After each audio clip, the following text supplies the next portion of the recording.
Bakının mərkəzindəki yaşayış binasında yanğın baş verib. Hadisə Lev Tolstoy küçəsində qeydə alınıb. Əraziyə dərhal Fövqəladə Hallar Nazirliyinin qüvvələri cəlb olunublar. Hazırda əməkdaşımız Şamil qızı hadisə yerindədir. Təfərrüatları ondan eşidəcək. Şamilə.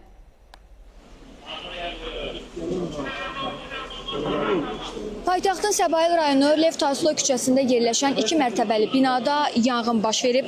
Hadisə ilə əlaqədar dərhal Fövqəladə Hallar Nazirliyinin Dövlət Yanğından Mühafizə və Xüsusi Riskli Xilasetmə Xidmətinin qüvvələri əraziyə cəlb olunub. Hazırda yanğının söndürülməsi istiqamətində işlər davam etdirilir. İlkin məlumatlara əsasən əraziyə cəlb olunan xilasedicilər tərəfindən binada yaşayan sakinlər təxliyə olunub. Hadisə yerində təhlükəsizlik tədbirləri gücləndirilib. Həmçinin Daxili İşlər Nazirliyinin əməkdaşları əraziyə cəlb olunaraq mühafizə tədbirləri həyata keçirir. Xəsarət alanlarla bağlı hələlik rəsmi məlumat verilməyib.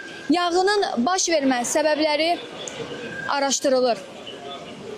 Bizim çatdıracaqlarımız bundan ibarət idi. Buyurun, söz yenidən sizdədir.